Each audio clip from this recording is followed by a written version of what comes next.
Asian समाचार सुनने वाले सभी दर्शकों को अमरजीत का प्यार भरा नमस्कार, सत श्री अकाल, अस्सलाम वालेकुम और या अली मदद। सुनिए इस हफ्ते के मुख्य समाचार।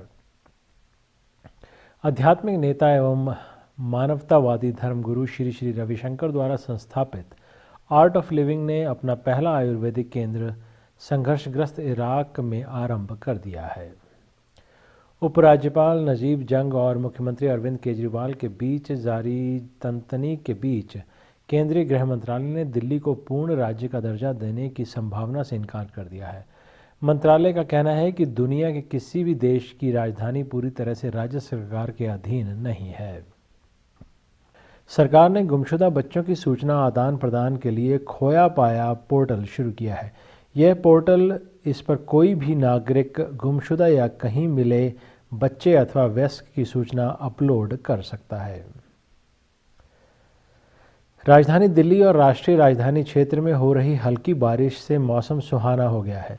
पिछले लगभग एक महीने से इलाके में ज़बरदस्त गर्मी पड़ रही थी। देश में मैगी नूडल्स पर बवाल बढ़ता जा रहा है। खराब गुणवत्ता को लेकर शुरू हुए विवाद में नेस्ले कंपनी के साथ ही इसका विज्ञापन करने वाले अमिताभ बच्चन, माधुरी दीक्षित और प्रीति जिंटा भी लपेटे में आ गए हैं। मैगी पर प्रतिबंध लगाने वाला केरल देश में पहला राज्य बना तो राजधानी दिल्ली में भी इसके 13 से 10 सैंपल फेल हो गए। भाजपा नेता सुब्रमण्यम स्वामी की गिरफ्तारी से बचने के लिए सुप्रीम कोर्ट का दरवाज़ा खटखटाया है। स्वामी ने अर्जी दाखिल कर असम की अदालत से जारी गैर जमानती वारंट पर रोक लगाने की मांग की है। कश्मीर घाटी में पिछले 3 महीनों से आतंकी गतिविधियों में आई तेजी और अमरनाथ यात्रा को निशाना बनाने की आतंकी साजिशों को नाकाम बनाने के लिए जम्मू कश्मीर सरकार ने कमर कस ली है। यात्रा को पूरी तरह सुरक्षित बनाने के लिए सरकार की ओर से अर्धसैनिक बलों की 80 कंपनियों को भेजने के आग्रह को केंद्र ने स्वीकार किया है। प्रधानमंत्री कार्यालय में निर्देशक रहे बिनॉय जॉब को वैश्विक शिक्षक पुरस्कार अकादमी का सदस्य चुना गया है। यह अकादमी $10 लाख के पुरस्कार के लिए पूरी दुनिया से एक शिक्षक का चयन करती है। बिनॉय इस अकादमी के लिए चुने जाने वाले अकेले भारतीय हैं। अब देश में मोबाइल सेवा रोमिंग फ्री होगी। केंद्रीय दूरसंचार मंत्री रविशंकर प्रसाद ने इसकी घोषणा की है। उन्होंने कहा कि 15 जून से पूरे देश में यह सेवा BSNL के नेटवर्क पर लागू की जाएगी।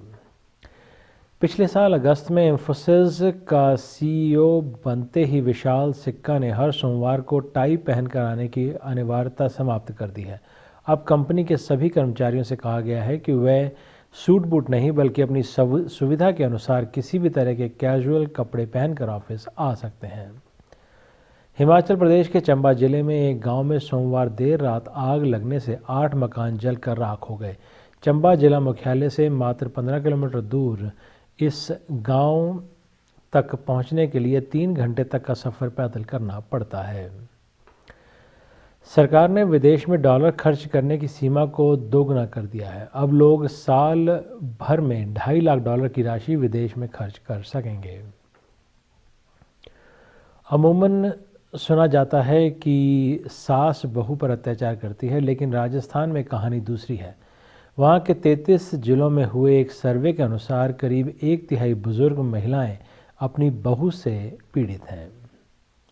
छत्तीसगढ़ सरकार ने ग्रामीण क्षेत्रों में कार्यरत अधिकारी व कर्मचारियों को 3 माह के भीतर घरों में शौचालय बनवाने का आदेश दिया है। आदेश के तहत संविदा दैनिक वेतन भोगी या निश्चित वेतनमान पर कार्य करने वाले अधिकारी व कर्मचारियों की सेवा अवधि तभी बढ़ाई जाएगी जब वे अपने घरों में शौचालय निर्माण कर उपयोग करने की शपथ पत्र दे देंगे।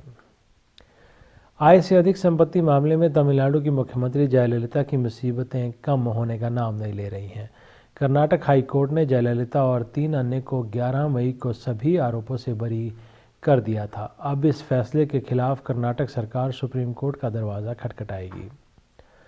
पूर्वी असम के डिब्रूगढ़ जिले में 37 वर्षीय एक मां को समझ में नहीं आ रहा था कि 12वीं के नतीजे आने के बाद वे खुश हो या दुखी।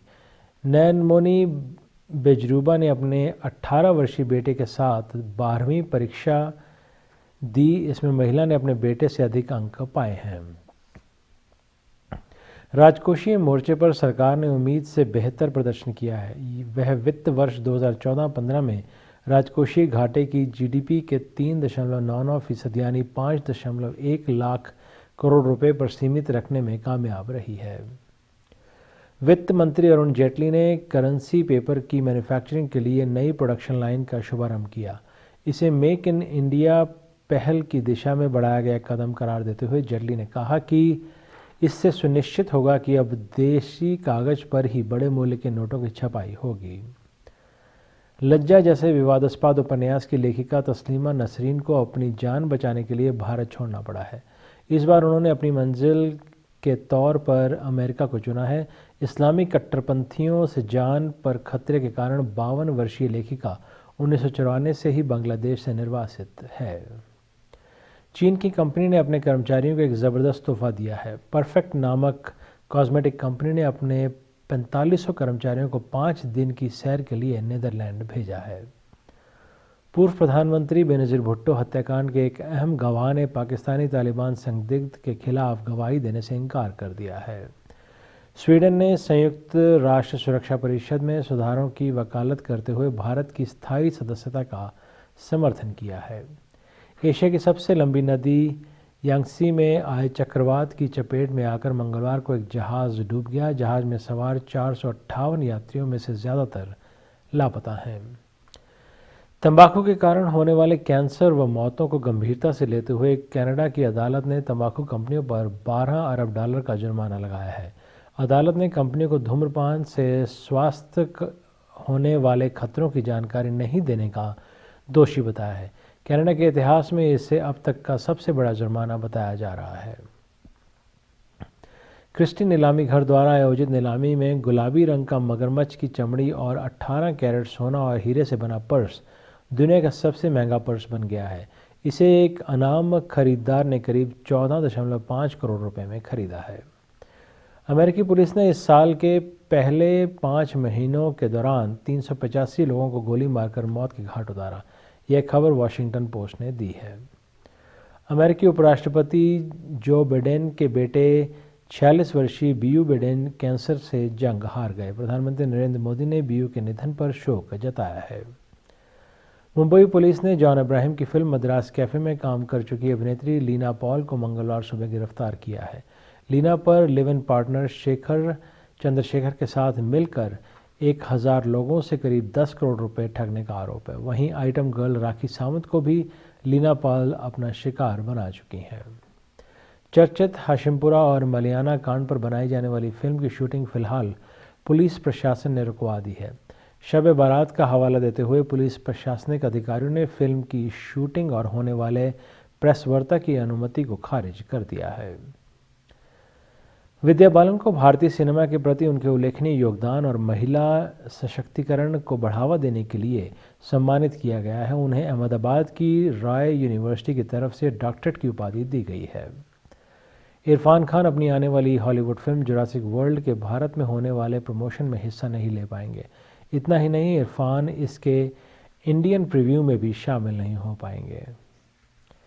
बॉलीवुड के दिग्गज एक्टर धर्मेंद्र को शुक्रवार को ब्रीच कैंडी अस्पताल से छुट्टी मिल गई। उन्हें सीधे कंधे में दर्द और कमजोरी के बाद गुरुवार को अस्पताल में भर्ती कराया गया था।